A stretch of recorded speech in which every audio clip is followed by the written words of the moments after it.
I mean, I think there's six records in my lifetime that I heard that made me want to be a musician. I think one of those was when I was 15, when I first heard Dreams by Fleetwood Mac. And I heard it on a pirate radio station and I just thought, that's one of the best things I've ever heard. There's lots of records, but that one always kind of sticks in my mind just because I was 15 at the time. And that kind of made me want to be a musician. That far back, the idea of being a musician was just ridiculous, you know. So I joined a band in 1979.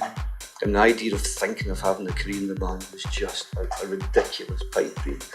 But it's interesting, I was talking again about it today. I'm from South Lanarkshire, I'm from Uddingston.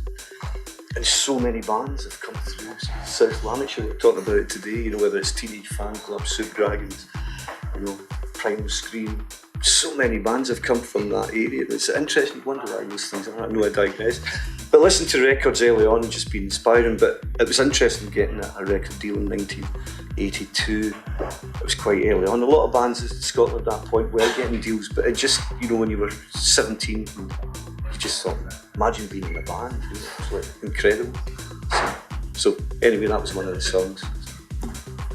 Anyone else? Well, for me, I remember vividly one of my first albums I ever got, which inspired me, was Outkast, Idlewild, Speaker Below. I think that's what it's called. It's been so long since I listened to it, but it was one of the first Outkast albums, and that, for me, it's just musically amazing. Like all the different sounds that they've managed to put together. So that's just that put me in a position where I was just like, nah, I want to do music full time. I want to make this, you know, a job. So yeah, that album.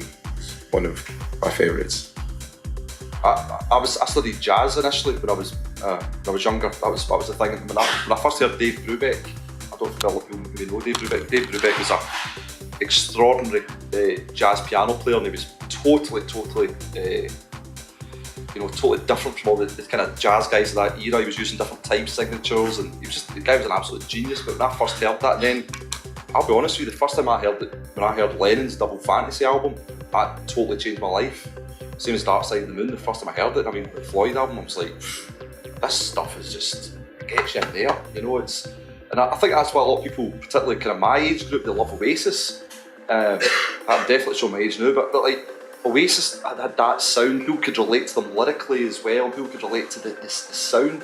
And I think even now, the kind of political stage we're at now, I think there's a lot of stuff starting to come out, and you know, I think as well with Davey, we're talking this, you know, with the dance scene and all that. It was a total life-changing time, wasn't it, Davey? Absolutely. What's yours, Davey? What got you? Believe it or not, I was in the army. I joined the army when I was 16, and a guy passed me a tape from the Prodigy. It was from a gig that they played, you know, and we'd heard kinda, you know, you'd heard kinda Inner City and that in 87, and you know, a few other tracks like Damsky and stuff like that was kicking about, but you know, when I heard the Prodigy stuff, it was like totally different, you know. Yeah, it was based roughly on the you know, the same lines, you know, but that's what kinda I was getting up, wow, I need to get out of this place. Mine was nothing as cool as that. No, definitely not, but I'm a clarinet player, and I think the first time I heard Rhapsody in Blue, there's this massive clarinet gliss that just goes right to the top of the instrument. That was totally eye-opening. What an amazing sound, and that's kind of made me want to continue being a musician anyway.